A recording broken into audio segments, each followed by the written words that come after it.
Good morning and a very warm welcome to you all in the precious name of our Lord and Savior Jesus Christ.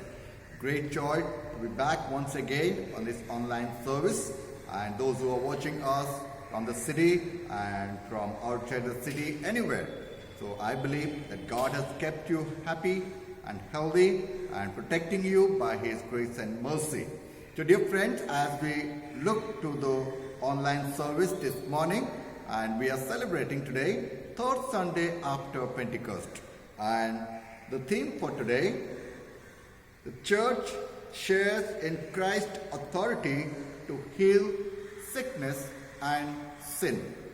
The collection readings are found on page 133 onward, 133 from the year B, and for the Lord's Supper booklet, section 3, page 105. Call to worship. Shout, O Israel, rejoice and exult with all your heart. The Lord is in your midst. You shall fear evil no more. Section 3. The grace of our Lord Jesus Christ, the love of God, and the fellowship of the Holy Spirit be with you all and also with you. We'll say together, Almighty God, to whom all hearts are open, all desires known, and from whom no secrets are hid, cleanse the thoughts of our hearts by the inspiration of your Holy Spirit, that we may perfectly love you and worthily magnify your holy name, through Jesus Christ our Lord. Amen. The Kyries.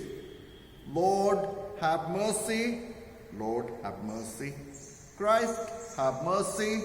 Christ, have mercy. Lord, have mercy. Lord, have mercy. Let us pray the collect for today.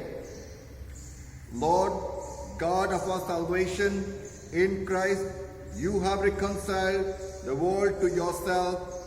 Help us to make known to all people your free gift of pardon and new life, so that, rejoicing in your fellowship, they may please you in will and deed, through Jesus Christ our Lord, who lives and reigns with you and the Holy Spirit, one God, now and forever.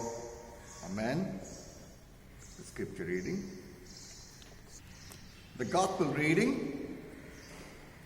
Jesus has authority to say, rise and walk, and also your sins are forgiven.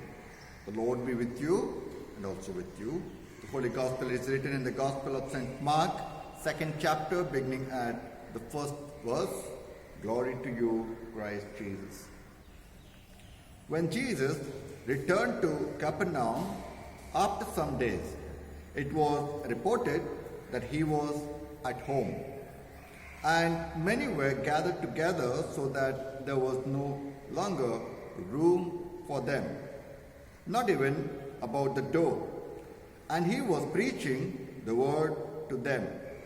And they came, bringing to him a paralytic carried by 4 men.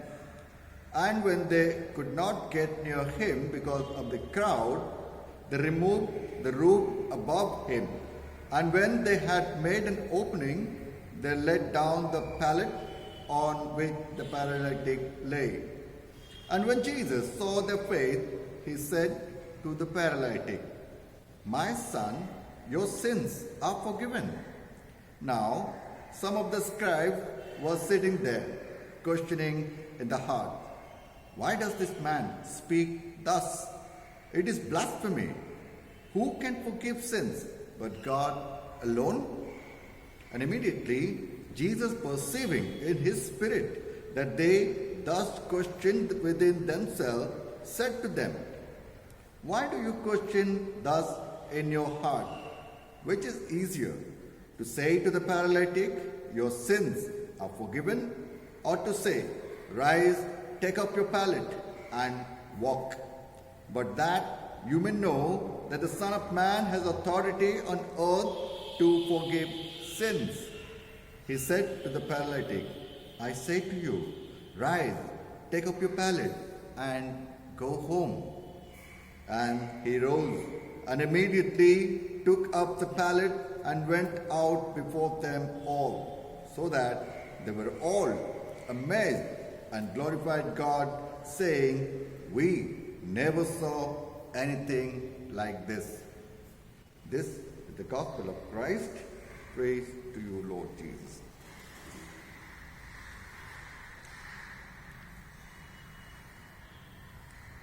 Let us say the Apostle Creed together. I believe in God, the Father Almighty, creator of heaven and earth. I believe in Jesus Christ, his only Son, our Lord. He was conceived by the power of the Holy Spirit and born of the Virgin Mary. He suffered under Pontius Pilate, was crucified, died, and was buried. He descended to the dead. On the third day, he rose again.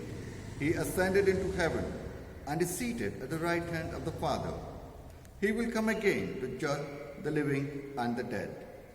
I believe in the Holy Spirit, the Holy Catholic Church, the communion of saints, the forgiveness of sins, the resurrection of the body, and the life everlasting.